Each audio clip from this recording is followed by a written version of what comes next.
So just basic obedience? Is that what we're looking for here? Yeah, pretty much. We want her to be able to take her like off leash at dog parks. Okay. Because she has like very questionable recall around other dogs. Hey, Winnie, come on. Sit. Sit. Winnie.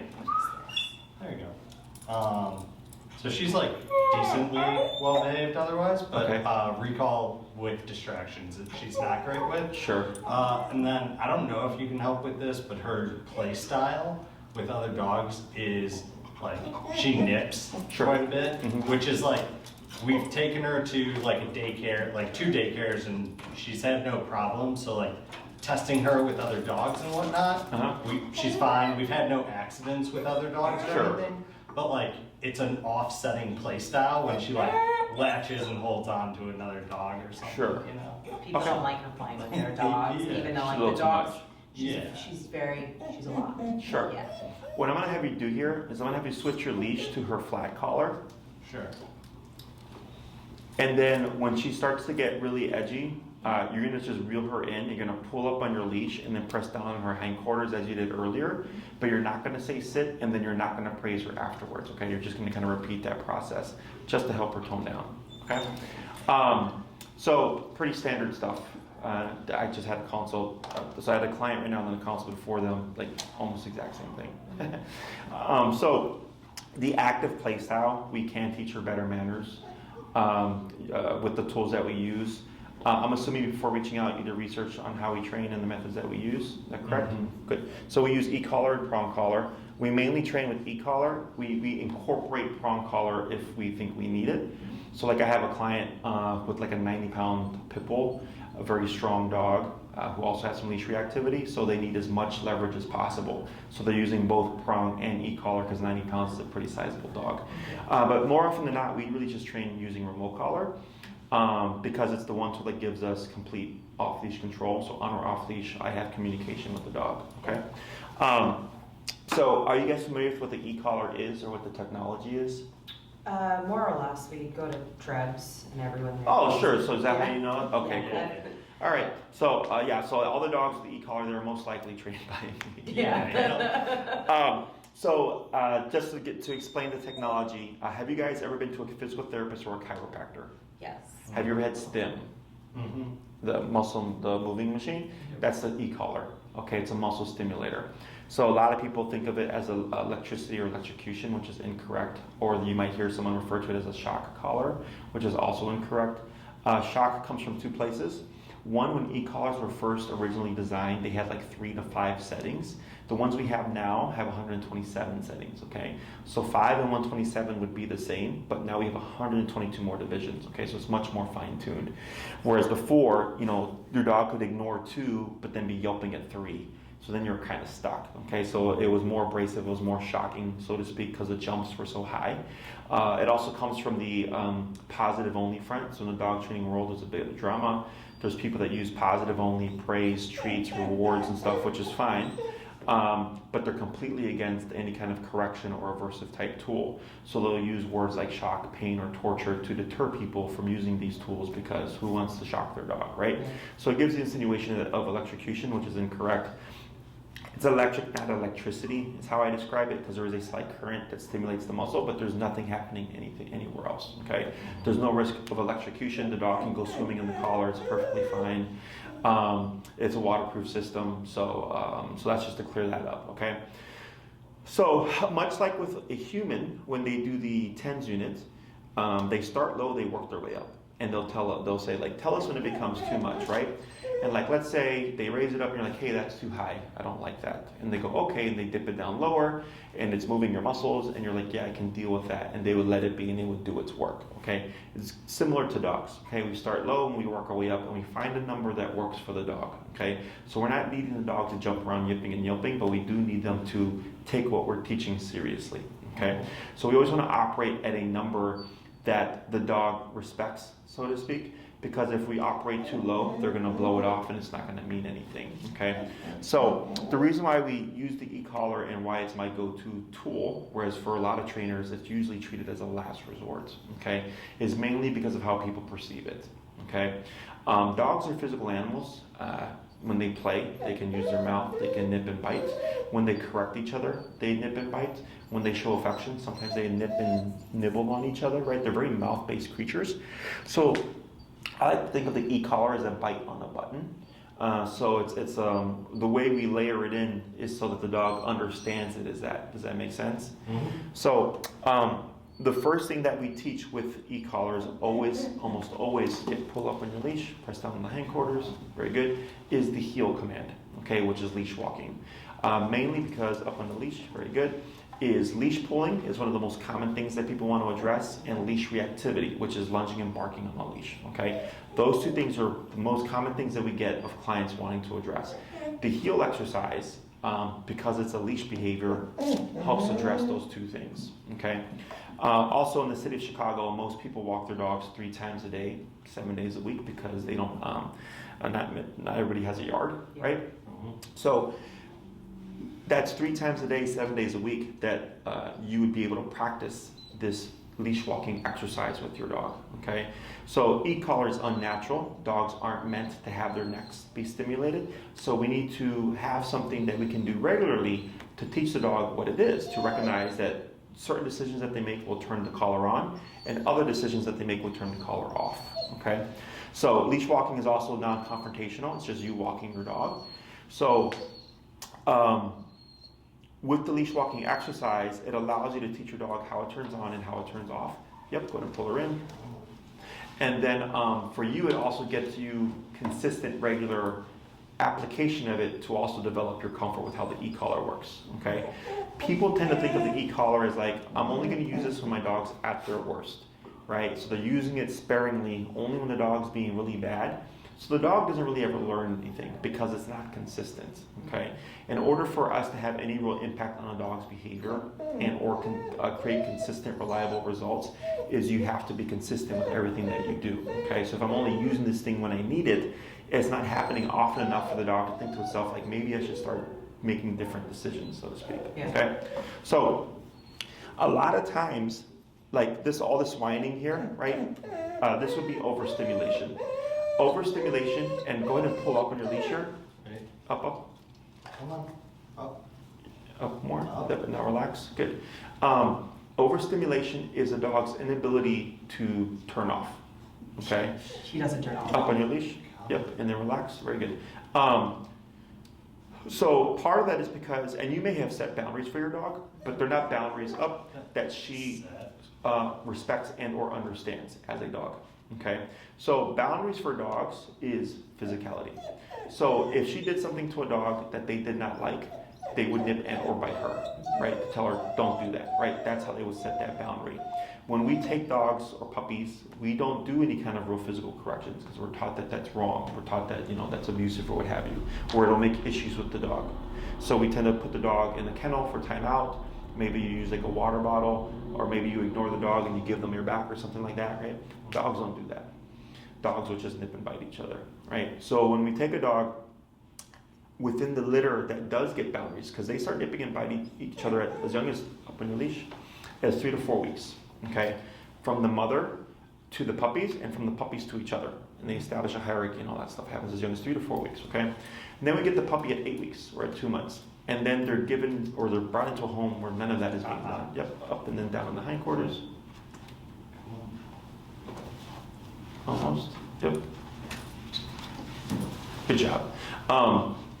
We don't do that. So then they're no longer getting that physicality, and what happens is they lose themselves because that's who they are. That's what they do, right? So then we're doing all these things to try to correct them, and the dog's like, I don't have a sense of time, so I don't care about timeout, right? Or a water bottle is just a water bottle, like it's just a spritz, who cares? We bite each other. So then, since there's no formal boundaries being put in place, then you get the dog's inability to turn off because no one's able to tell them to turn off. Does that make sense? Mm-hmm. So like right now, technically what you're doing is you're using pressure to tell your dog to relax, okay? Initially I said, if she gets up, have her sit, but then when she was laying down, she started to whine. So even when she was laying down, her brain was becoming overstimulated. So then we have to make it more strict, and I'm like, all right, she can't even lay down then, we're gonna just have her sit in this exact position and nothing else, right? And every time you pull up and you press down on your dog, you're countering her brain that wants to do something, and you're saying, this is what we're doing up on your leash, is just relaxing and sitting down and having this conversation. Does that make sense? Yeah. So right now, it's more work, so to speak, because you're doing it with what you have. But then when we do remote work, all this stuff would most likely go away by itself because of the leash walking exercise, okay? And because you would have a tool that would allow you to nip and bite her as if you're another dog. So it's going to be a much faster conversation. Does that make sense? Mm-hmm. Questions on any of that stuff so far? No, I guess my only hesitation is like when she interacts with other dogs, she has no like chill. Sure. Other dogs will literally nip and bite and walk away, and she'll still be very like, oh, we're just playing, like let's keep going, and that's where the switch flips. So like, do you think that she'd be reactive to like a collar? Oh yeah. Okay. The main factor would be, are you willing to go to where your dog needs you to go? Okay, so let's say we take 127, right? We have 127 individual levels.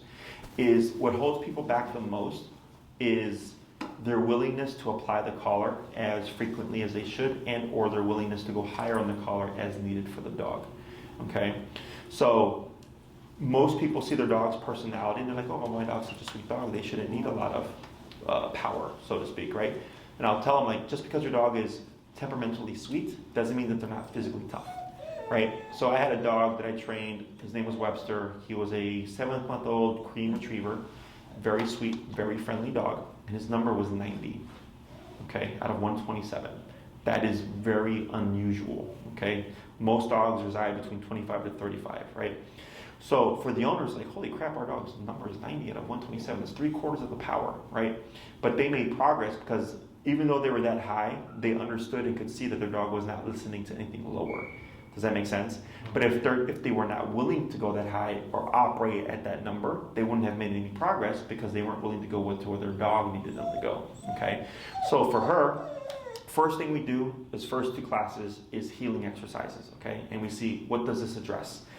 Maybe the whininess goes away, the overstimulation goes away, but you say, Jessie, she's still a gladiator when she plays. I go, okay, not a problem.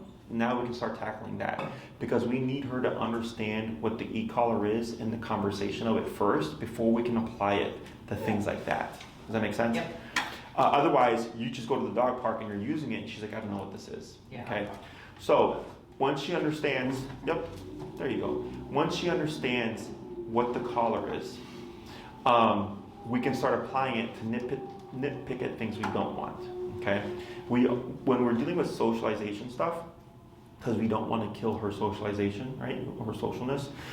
We just want to teach her limitations, is we start low and then we work our way up, finding the number that's going to be low enough that she's still interested in playing, but high enough that she's like, okay, I'm going to stop putting my mouth on dogs, okay, or I'm not going to bulldoze a dog or whatever, okay? So now we can start correcting her without needing a leash for the behaviors that we don't want, okay? And we do that here, like we have many dogs that we've trained here. Right now it's the end of the day, so it's winding down. But earlier today we had like 60 dogs, and on other days we have like 70 something dogs, right? And it's still just as quiet, okay? Because we limit all the dogs to a certain degree. We don't let them go above a 4, so to speak, okay? So there's dogs on treadmills, there's dogs doing training, there's dogs playing in the group, there's dogs in kennels. We have puppies here for puppy head start, and they're all just quiet and observing everything going on, okay? Because if they go above a certain degree, we correct them and teach them that doesn't happen here. So once the dog learns the rules here, they just don't go to 5. They just keep it to 4. Does that make sense?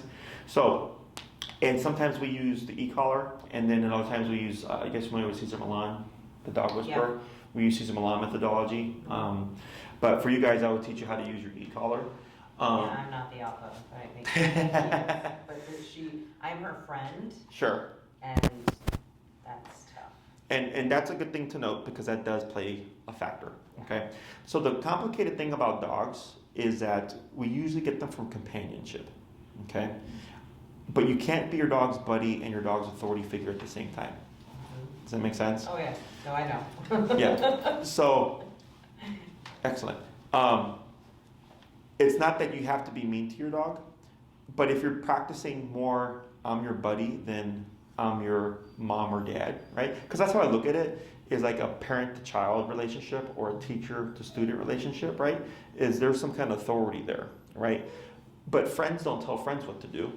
You know, like I have friends, I don't tell them what to do with their lives, right? They're their own grown adults, right? But I could tell my employees what to do because that's our relationship, right? If I had a kid, I could tell my kid what to do because that's our relationship, right? But if I'm more of a friend to my employees, right, and never really asserting that authority, they're going to start to view me like that. And then one day when I need to assert my authority, we're probably going to have a problem because they're so used to seeing me as a friend, right? So same thing happens with the dog. So it's a weird dynamic because we get dogs for companionship, but then it's like when you need to tell your dog to do something, well, how do you expect them to listen if you're their buddy? Yeah. Okay. So all I tell people is that you're just practicing more authority figure, and then you give your dog affection or reward when they've earned it. Whereas we tend to just give it to them because they're cute and fuzzy, right? Sound familiar? So, and what's nice about the e-collar is that it can compensate for things. So like, let's say we do have a person who's more the disciplinarian and the other person who's more the buddy, right? It's not uncommon that the person who's the disciplinarian will have a lower number than the other person because now we have to compensate for that gap in relationship of like, okay, I'm your buddy, so now I need you to do something and I have to be at 50 as opposed to the other person could be like at 20, okay? My client that just left before you, the wife's number is 70, the husband's number is like 35. It's like half the power, okay? So, but what's nice is that she is willing to go to where her dog needs to be obedient to her, whereas most people would have an issue and they'd be like, well, if my husband is using 35, then I'm only gonna go to 35. But now we have that discrepancy where the dog's not gonna listen to them now. Does that make sense? Yeah. So, and it's not, you know, I'm not trying to make a robot. I'm not trying to kill your dog's spirit or anything like that. Like that doesn't happen. But we just want to have clear communication with the dog and clear boundaries. So when she understands what the expectations are, you're going to have much more consistent results because the communication you're using is reliable. Okay. Typically, like so, the harness that you had in your dog earlier, you notice how she was really like this, and then as soon as you put her on the flat collar, she kind of shifted a bit. Is harnesses actually create more frustration. Okay, and they can lead to behaviors like reactivity or even aggression in some cases. So there's a thing called opposition reflex. Have you ever heard of that? Mm-hmm. It's when a dog feels pressure, they want to go against it. Okay, so if you have your dog on the leash and she pulls forward and you pull back, she's going to pull more forward. Okay, and what happens is it creates frustration. Okay, and that frustration continues to heighten. Wait, so now she's getting frustrated here. Mm-hmm. Yeah. May I see? Sure.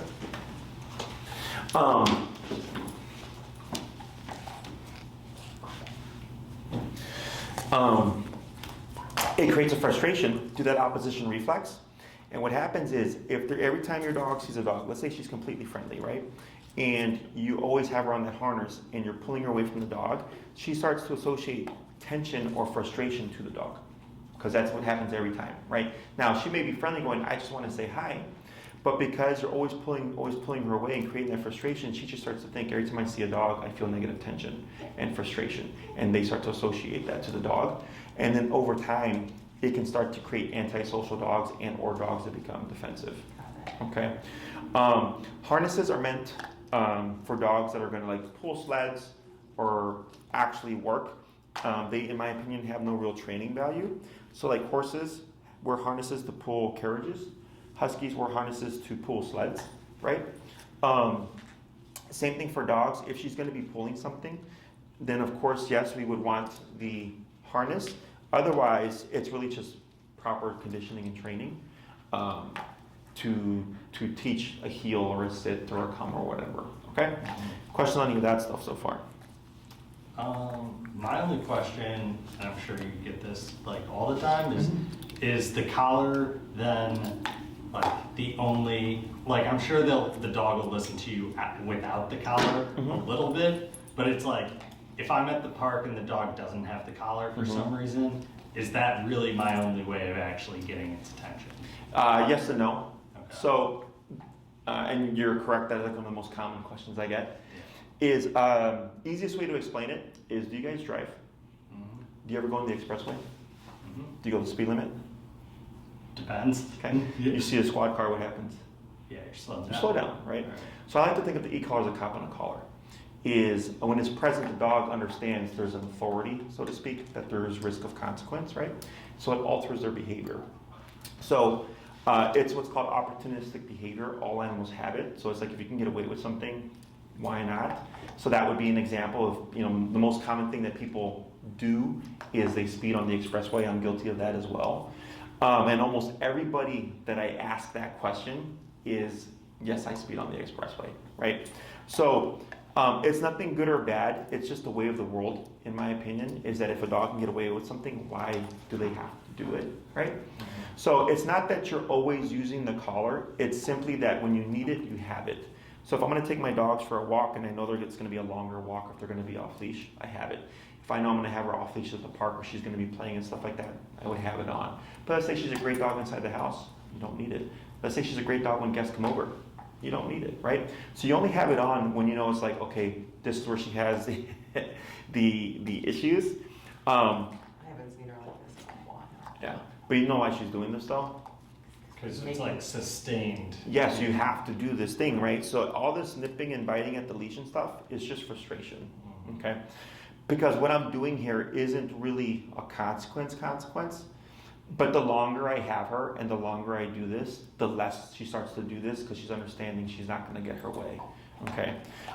Remote collar is much easier than this. So here, every time she does something, I just simply pull up because that's uncomfortable, and the moment she gives me what I want, I relax on that leash, okay? And in here with pushing down on the hindquarters, I do like the claw, because when I push like this, there's a little bit of discomfort there as well, and it's instinct to want to turn off discomfort. So if you ever touch like a hot stove, you're going to keep your hand there? No, you would remove your hand because it's a hot stove, right? So it's technically the same concept with the remote collar, is that we put the pressure on when we need the dog to do something, and the moment they respond, we turn that pressure off, okay? So tying back to your question, it's not that you're always having to use it, it's simply that it's present in case you need it, okay? Technically speaking, your dog has free will, right? So if she's doing something that's more rewarding, she's probably going to opt to do that instead of, coming for the piece of chicken that you may have. Or if she's under too much stress, she's not going to care about food or anything like that, right?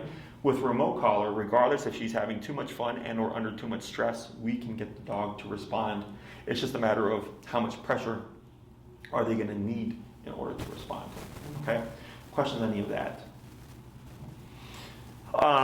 So like my guys, they've been off leash trained for like 12 years.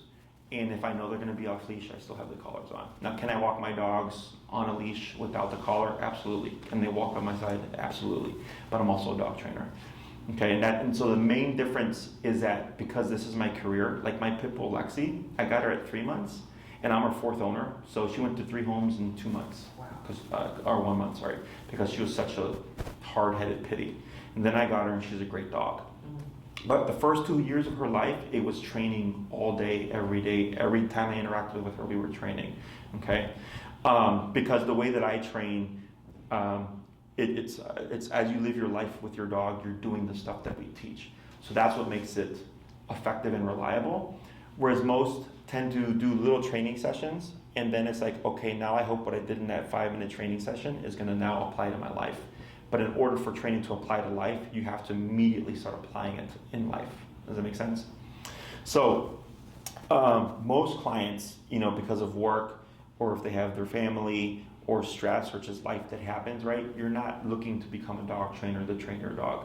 You're looking for something they can easily apply to your life that will still get you what you're wanting from your dog. And that's also another factor in why, for the average dog owner, even after training, they would need to have the collar on, is because they're not going to train their dog every day, all day for 2 years straight. Make sense? Mm-hmm. Other questions? She does have a habit of licking everything. Yeah, it's frustration. Anxiety or frustration. Okay. That would most likely go away with the discipline. Okay? Because your dog isn't getting what she needs. And it's hard for people to think like that, something that would be uncomfortable, right? That is seen as a negative to the dog will help relax them, right? But they're not like humans. Okay, they keep each other in check through physicality with no problem. So like in the human world, let's say I'm at the store and I see a kid acting out. In my head, I'm like, someone needs to discipline that kid. But I can't go and discipline that kid because I'll just get the cops called on me, right? We don't discipline other people or other people's children. That's looked down upon. In their world, they do it no problem, right? So if she were to come into a dog park hot and like all over the place, some dog I'm sure would nip and bite her, or a bunch of dogs would nip and bite her. They just step in and go, that is not allowed here. That is too much energy, right? So she would get that from other dogs, but we don't tend to give that to our own dog. Okay, I would suspect that licking everything would go away through the healing exercise as well. Okay, if it doesn't, then I would show you how to correct your dog to stop that behavior because it is unhealthy. Okay, because it's the inability to relax. So can you imagine just always being like this all the time? Is you need to have an outlet for it, right? Dogs are very mouth-based. Panting, licking, chewing, biting, salivating, whining, a lot of the stuff that they do to express like emotions or frustrations is all through the mouth. Okay. Yeah, she only really does licking, but she like constantly licks. Is she licking herself?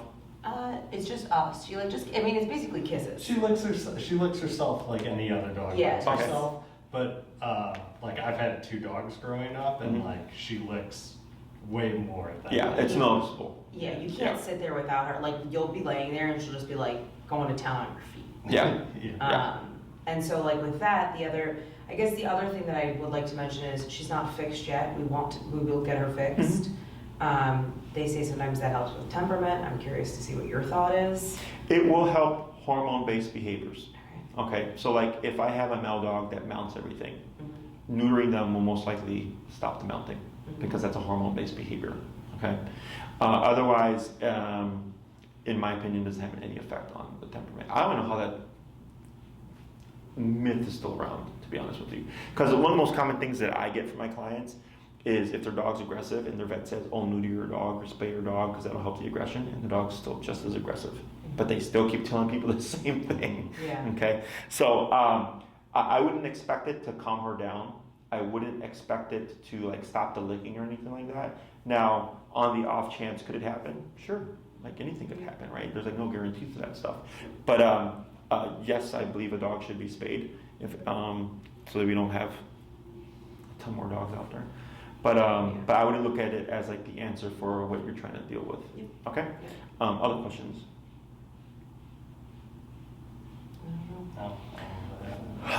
So you see how now she's finally kind of relaxed, right? But when I was working with her, how she was becoming more mouthy, right?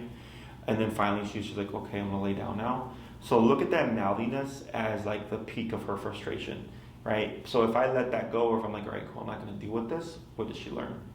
Yes. That I'll give her away if she gets too mouthy, right? So I just ride through it and I kept correcting her as I was, and then eventually she's like, well, I'm not gonna phase Jessie, so I'm gonna just go into the next stage, which is just passiveness, okay? Now, I would say maybe in 5 minutes, she gets up and starts all over again, and I would repeat the process all over again, because that's what she's used to, right? She's not used to being confronted and told you have to relax, so the brain is gonna come back to that habit, which is why the consistency is key. Because if it's consistent boundaries and rules and everything, now you start to get a structured, ruled and boundaried dog, okay? In terms of like length of time and cost and everything, it simply comes down to how well trained of a dog do you want, okay? Behaviorally, this is easy for me in terms of like the licking stuff or like her behavior at the park and everything like that. All that stuff is pretty straightforward. I'm not worried about that. So then it comes down to what do you want to be able to do with your dog, right? So we have 3, 6, 9, and 12 class programs. You'd be somewhere between the 6 to 9 to 12, okay, depending on how well trained you want her to be. Think of the 6 as I want to walk my dog and go to the park, so heel and recall. Think of 9 as walk my dog, go to the park, go to restaurants. And think of 12 as I do everything with my dog. We're going to go hiking, we're going to go off-leash, we're going to go to the dog beach, we're going to go on picnics, we're going to come with me to the restaurant. She comes with us all over the place, right? Then that's like more of a 12 class program because you do everything with your dog, okay? Most people are within the 6 to 9 class range. If you did 6, the first 2 classes are always on heel.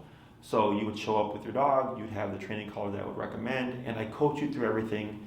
I don't need to touch your dog, okay? So it's all hands-on for you. because you're the one that's going to live with your dog. You're the one that needs to learn how to do all these things, right? So it's all hands-on. So everything's tied to you from the get-go. So you have the first class, and then I give you your homework. You go and rinse and repeat. Come back a week later. I talk to you about any changes you may have seen. You might say, hey, Jesse, like she's licking us 75% less than what she used to. I go, great, she's already starting to relax, right? And then maybe you show up and instead of being all over the place, she just lays down at your feet and she's chill. I go, great, there's another improvement right there. So discipline by itself kind of just fix those things, okay?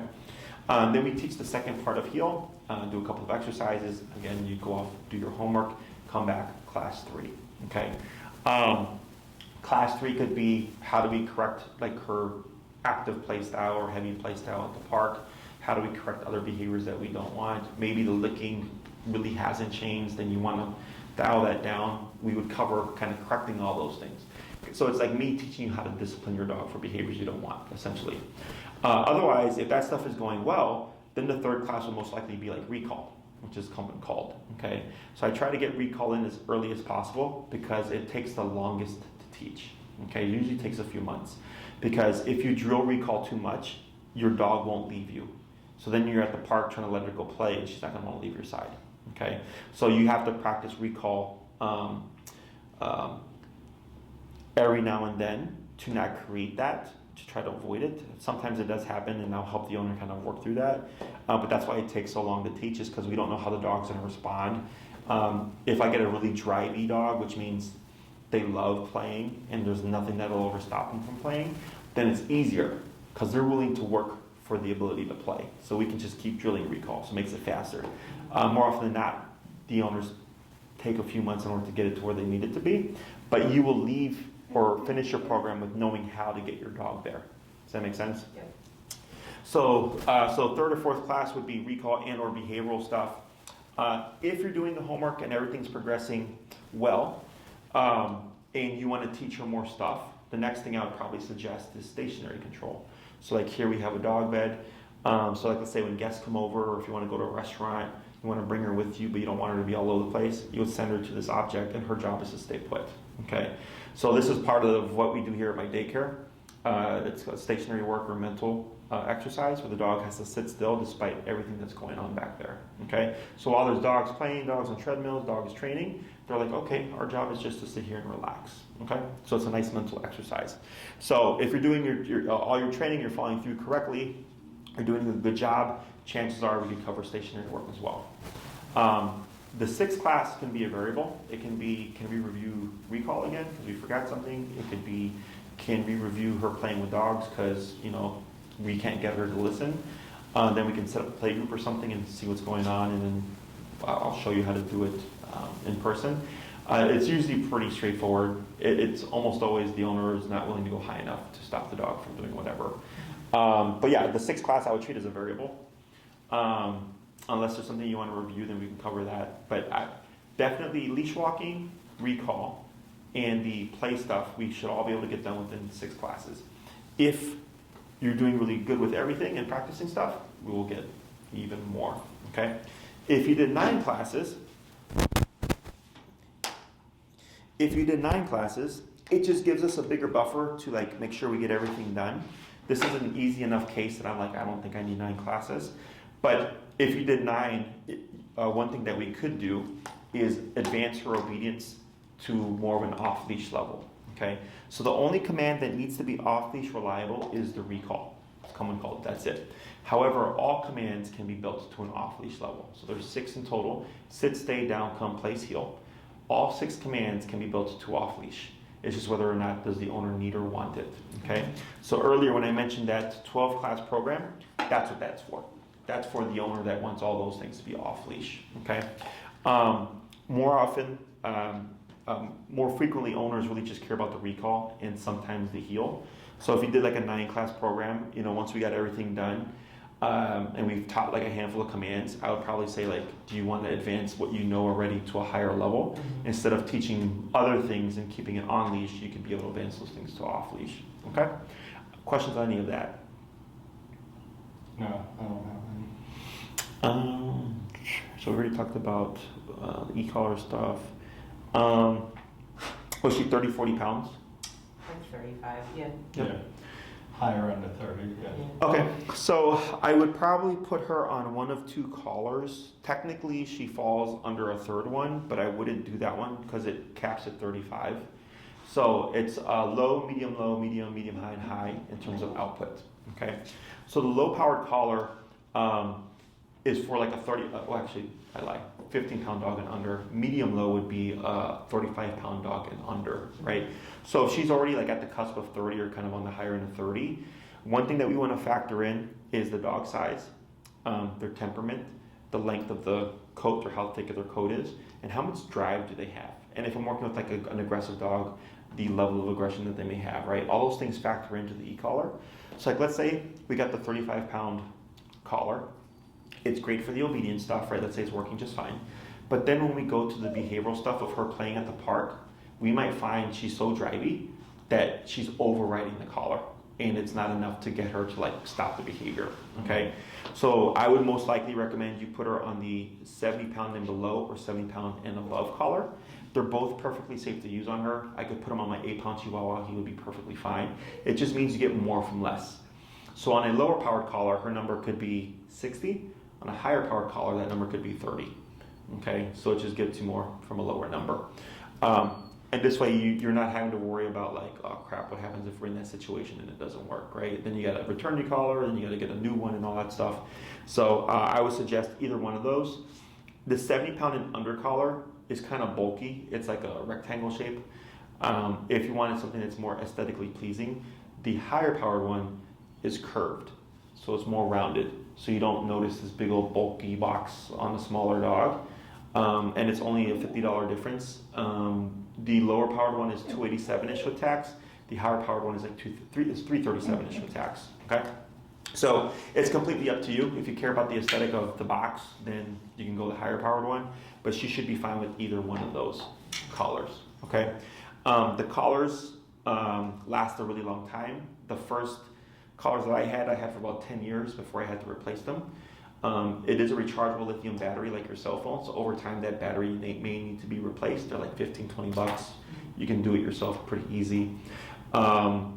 Otherwise, they're an investment, but they do last a really long time, okay? It's a fully waterproof system, both the transmitter and the receiver, so she could be swimming in the water. You could be in the pool with a margarita and the remote in your hand, you'd be perfectly fine. It has an LED light up screen, so even at night, you can see the setting of your collar. I think that's pretty much it. How much do you shift it between like, are you often, if you're training her for healing, are you using like, let's say 30 for that, but then you're saying you'll turn it up when you're actually at the park with other potentially dogs? Okay. Correct. So it allows you to adapt to the situation. So like, let's say, if you're training in the neighborhood, your number is 35, right? But then you walk over to the lakefront and there's like a lot of stimuli over there that you might need a higher number to compensate because there's so much stimuli to get her to focus, right? So the way that we teach it, it's really intuitive. Once you start to understand your dog's like limitations and like levels and stuff, you just find yourself going up and down as needed. So it's like, oh, we're going to the park. She needs 50 and you're just at 50. And if you're consistent of being where she needs you to be, you find yourself not even having to do that anymore, right? So if you're consistent with she needs 50 at the park, so I'm always at 50 at the park, eventually she's going to learn that.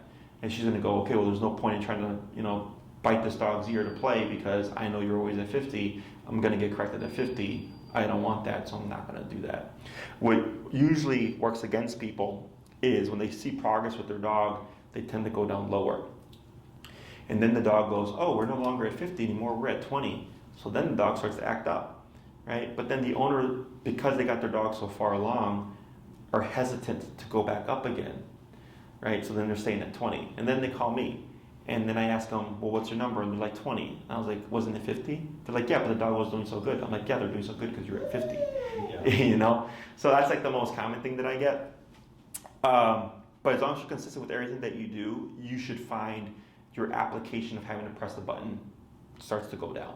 Okay, if it ever stays static or maybe even just goes up higher, we're doing something incorrectly. Okay? Other questions? And for that first meeting, do you help us find that number? Okay. Yep. So I'm there with you. I work you through everything. I give you a exercise to figure out those levels, and then by the end of class, you'll have a method.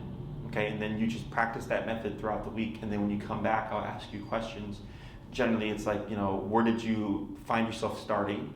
Let's say it's 25, and then I'll say, where did you find yourself ending where you felt like your dog was on their best behavior? And you could say 45. I go, okay, well, if every walk ends at 45 and that's when your dog's at her best, then now we just start at 45. Yeah. But in the beginning, we're trying to figure all that stuff out. So I teach you all that stuff, and then I help you develop what I call like your eye. So like for me, I can put the remote on the dog and within seconds figure out what they need because they tell me everything that I need to know. They tell me if I'm too low, and they tell me if I'm too high. Okay?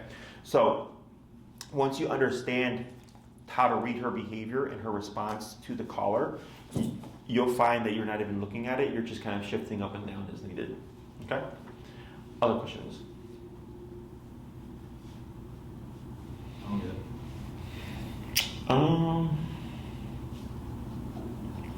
Do keep in mind, this is quote unquote like a lifestyle. It's not you train your dog, she's fixed, and then you don't have to do anything.